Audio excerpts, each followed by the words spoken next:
प्यारे बच्चों, शुभाशीष। रीढ़ की हड्डी पाठ के अंतर्गत एकांकी के अंतर्गत हमने 4 प्रश्न कर लिए थे बेटा।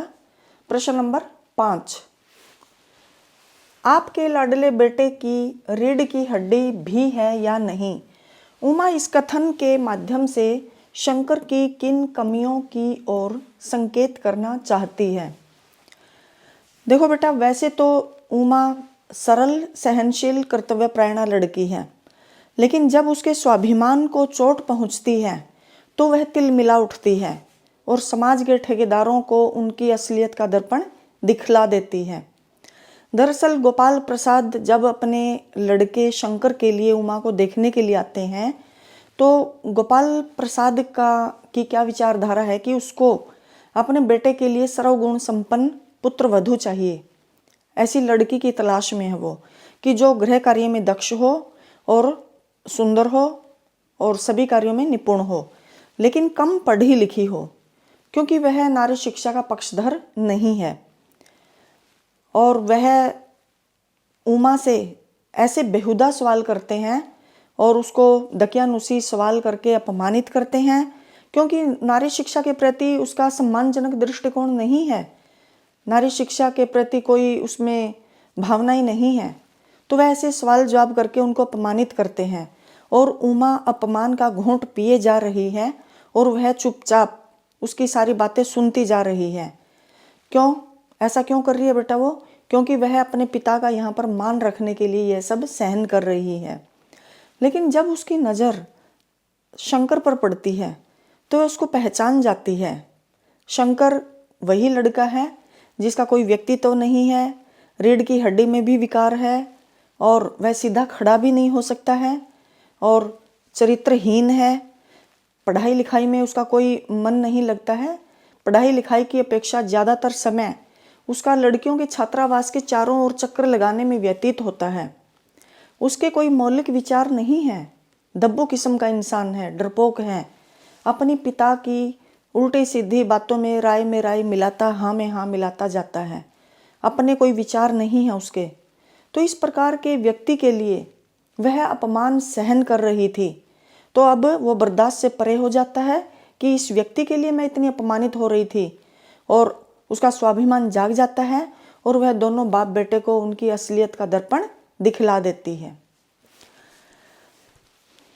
शंकर जैसे लड़के या उमा जैसी लड़की समाज को कैसे व्यक्तित्व की जरूरत है? जाहिर है कि उमा जैसे व्यक्तित्व की ही समाज को जरूरत है, क्योंकि उमा सशक्त है, वर्तमान नारी जाति की प्रतीक है, स्वाभिमानी लड़की है, आत्मसम्मान से युक्त है और अपने अधिकारों के प्रति सजग है, बुराई का डटकर विरोध कर सकती है, सहनशील है, कर्तव्यपरायणा है और गृह कार्य में दक्ष है, संगीत में, नृत्य में भी उसकी रुचि है, इनमें भी वह निपुण है।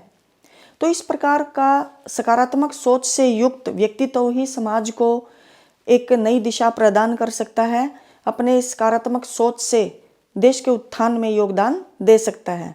तो यह बिल्कुल जो उमा का चरित्र है, इस प्रकार के व्यक्तित्व की ही समाज को आवश्यकता है। रीढ़ की हड्डी शीर्षक की सार्थकता स्पष्ट कीजिए। रीढ़ की हड्डी हमारे शरीर का एक महत्वपूर्ण हिस्सा है। रीढ़ की हड्डी यानी कि हमारे शरीर का आधार है। इसी के आधार पर हमारे जो व्यक्तित्व है उसमें निखार आता है। अगर रीढ़ की हड्डी में विकार है तो व्यक्तित्व प्रभावहीन हो जाता है।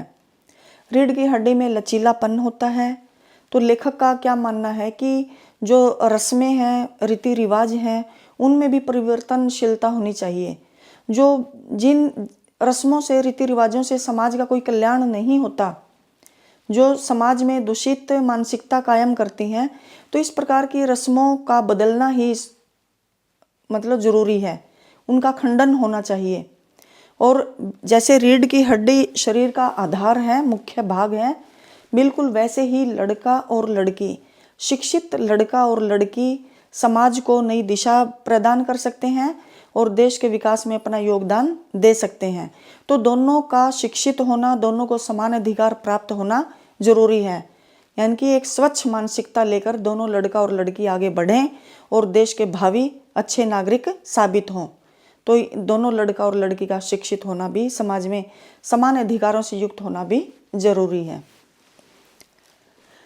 प्रश्न है 8, कथा वस्तु के आधार पर आप किसे एकांकी का मुख्य पात्र मानते हैं और क्यों? देखो बेटा, जो लेखक होता है, लेखक, कवि, कोई रचनाकार है, उनके लेखन के पीछे कोई ना कोई मकसद होता है, उद्देश्य होता है, और जिस पात्र के माध्यम से उनका उद्देश्य पूर्ण होता है, उनके उद्देश्य की पूर्ति होती है, वही उस रचना का मुख्य पात्र होता है। तो इस एकांकी में, रीढ़ की हड्डी एकांकी में, उमा लेखक के उद्देश्य में खरी उतरी है, लेखक का उद्देश्य उसके माध्यम से पूर्ण हुआ है, तो उमा ही इस एकांकी की मुख्य पात्र है। उमा में वो सारे गुण हैं जो एक स्वच्छ मानसिकता वाले व्यक्तित्व में होने चाहिए। वह सशक्त है, वर्तमान नारी का प्रतीक है, जागरूक है, बुराई का विरोध करना जानती है, स्वाभिमानी है, आत्मसम्मान की रक्षा करने वाली है। तो इस प्रकार का व्यक्तित्व समाज को एक नई चेतना, नई दिशा प्रदान कर सकता है, और वह उसे प्रदर्शन की वस्तु बनना पसंद नहीं है। यानी कि लड़की वह चाहती है कि लड़की की इच्छा के विरुद्ध लड़की को लड़के के सामने मतलब प्रस्तुत ना किया जाए। इन सब मान्यताओं के, रस्मों के विरुद्ध है वो। और देखो, उसका जो कथन है एकांकी में बहुत कम आया है, गोपाल प्रसाद और रामस्वरूप का ही ज़्यादातर रहा है, प्रेमा का भी ज़्यादातर रहा है। लेकिन इसके बावजूद उसके व्यक्तित्व, जो उसके सशक्त व्यक्तित्व का परिचय देने के कारण वह बाकी जो पात्र हैं एकांकी में, उन सब पर भारी पड़ी है। तो ये जो उमा है, ये एकांकी का मुख्य पात्र है और लेखक के उद्देश्य में ये खरी उतरती है। तो ये अगले 4 प्रश्न और हैं, इनको भी आप अपने उत्तर पुस्तिका में लिखेंगे। आगे के हम आगे करेंगे। धन्यवाद।